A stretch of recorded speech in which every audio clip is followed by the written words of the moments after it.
제가 이 책을 이번에 보셔서 아시겠지만 제가 시즌2에 있는 이 플래그 요정 자리를 다들 이렇게 제자리를 넘보시죠? 꿰차볼 거예요. 플래그 요정으로 거듭나 보려고 하는데요. 이내님과 다리 굉장히 덕지덕지 지저분하게 붙어져 있습니다. 사실 저도 읽자마자 성별이 나오기 전까지는 그냥 막연하게 당연히 여학생들이 주인공이라고 생각을 한 거예요. 근데 알고 보니까 둘 다 남학생들이더라고요. 맞아. 그래서 표지 안 본 거 아니에요?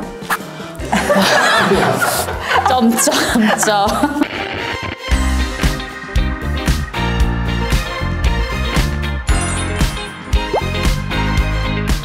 반갑습니다. 의미와 재미를 모두 잡는 컨텐츠를 만들기 위해 불철주야 고민하며 밤잠을 설치고 있는 김영입니다.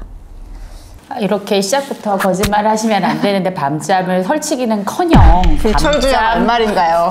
밤잠 푹 자고 아침에 원고 작업하는 영희님 옆에 있는 저는 윤재호이고요. 저희가 이제 겨울방학을 끝내고 시즌3로 돌아왔습니다. 올해도 호호책방에서 좋은 책과 좋은 이야기 많이 나눴으면 좋겠고요. 저는 책방지기 조이대입니다.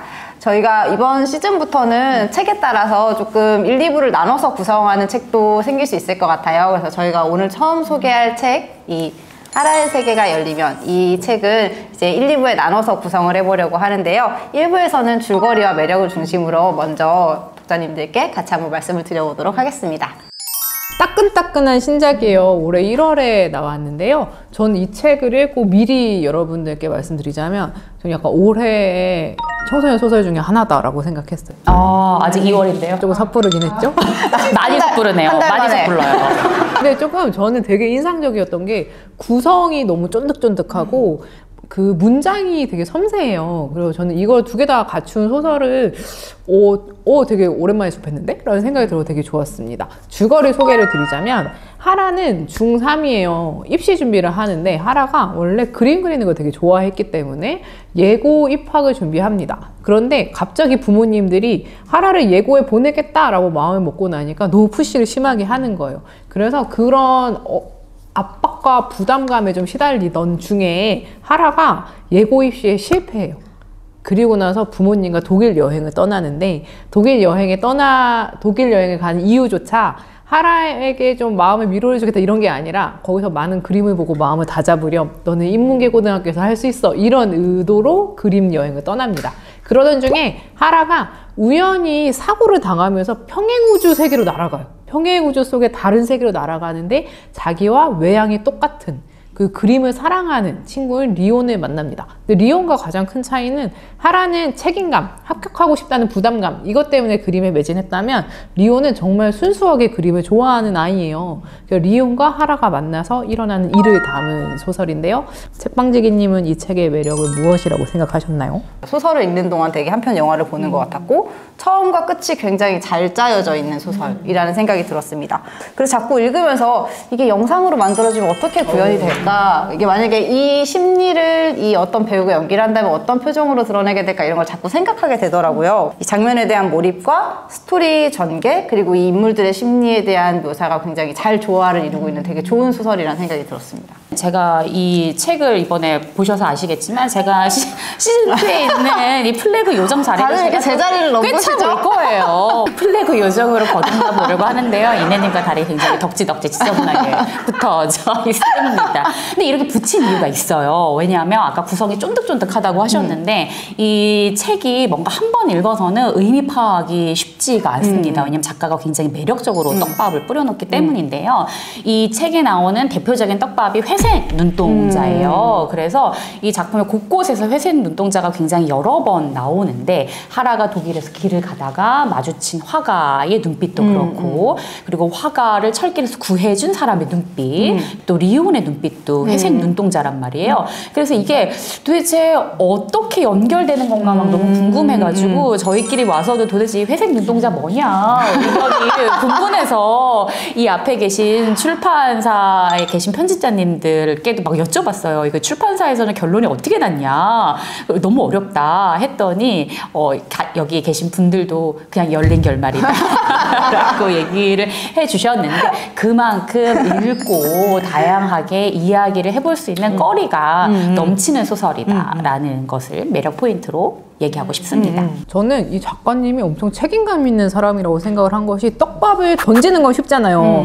왜냐하면 이렇게 흥미를 일으키는 도구니까. 근데 이렇게 모든 떡밥을 다 회수하는 작품을 저는 잘 보지 못해서 와 진짜 이 작가님의 다른 작품이 너무 기대된다라는 생각을 했고 그리고 재호님 말씀에 덧붙이자면 근데 이 표지 너무 예쁘지 않아요?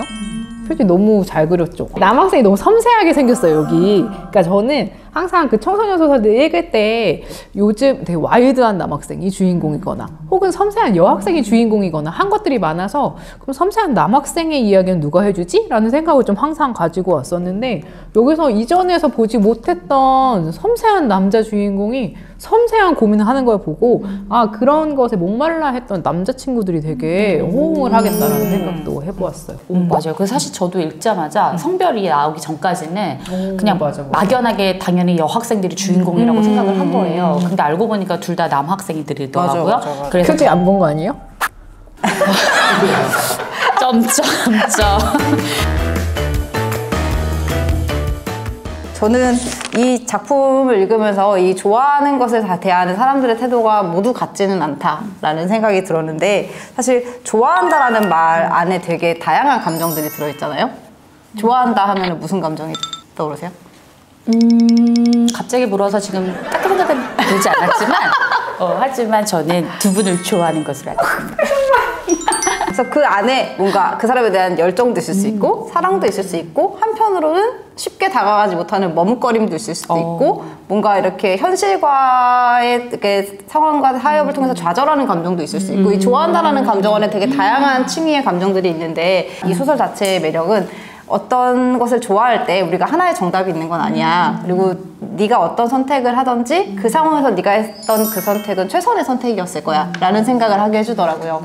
청소년들한테 되게 요즘 청소년들이 되게 좌절감을 많이 느끼잖아요. 좋아하는 걸 추구하는 과정에서. 그래서 그런 아이들에게 어떤 하나의 정답이 있는 것이 아니라 네가 그 과정에서 언제든 다시 일어날 수 있는 힘이 있어 라는 느낌을 줘서 되게 좋았어요. 맞아요.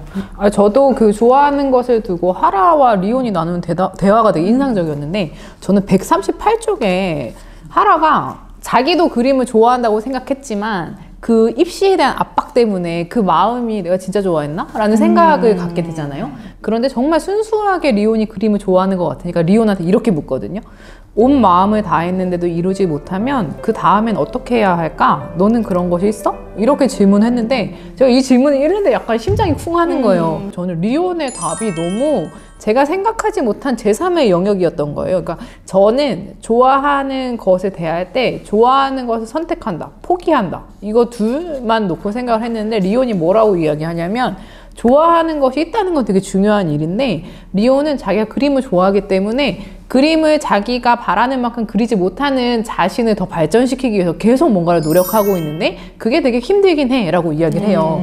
그런데 뭐랄까 좋아하는 것을 마음껏 해라고 납작하게 말하는 소설 같은 경우에는 해 마음껏 네 인생은 네 거야 이렇게 말을 하지 정말 좋아하는 것에 따르는 책임감에 대해서는 이야기하지 않거든요. 그래서 저는 그걸 제시한 게 제3의 영역 같아서 너무 좀 눈이 번쩍 뜨이는 느낌이었어요. 저는 이 두 분의 대화와 좀 다른 결의 이야기를 하고 싶은데 여기 나오는 그 하라 부모님이 좋아하는 것에 대한 다른 태도를 보이는 인물들이란 말이에요.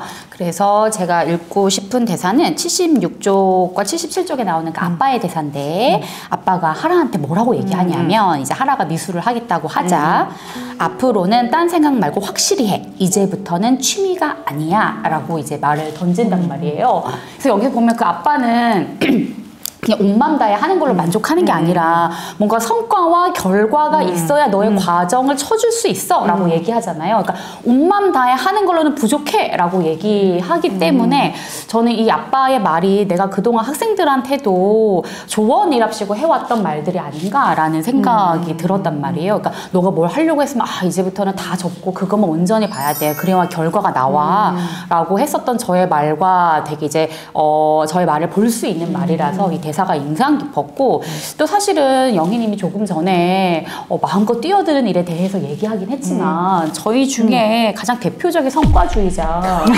김영희 아닙니까? 그래서 또 본인의 어떤 성과주의자를 좀 되돌아보는 소설로 또 이 소설을 좀 깊이 있게 읽어냈다라는 생각이 들고요.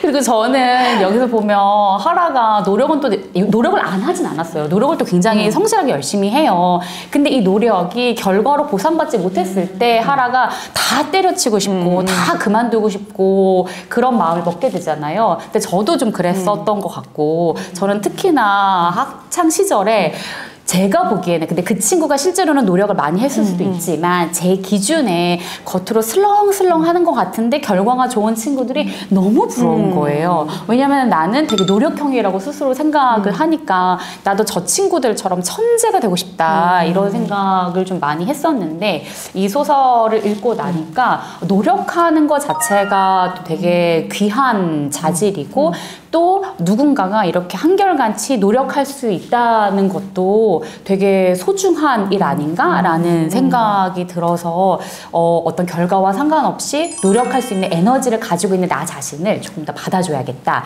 이런 생각이 또 좀 들었고요. 그래서 또 여기님이 저를 좋아하는 거 아닌가요? 엄청 사랑하죠. 좀 부담스럽습니다. 저희는 2부에서 작품 주제의식에 대한 이야기 조금 더 깊게 나누면 좋을 것 같아요. 그 이야기를 2부에서 진행해 보도록 하겠습니다. 더 기대해 주시고요. 그러면 저희 다음에 다시 만나요. 안녕.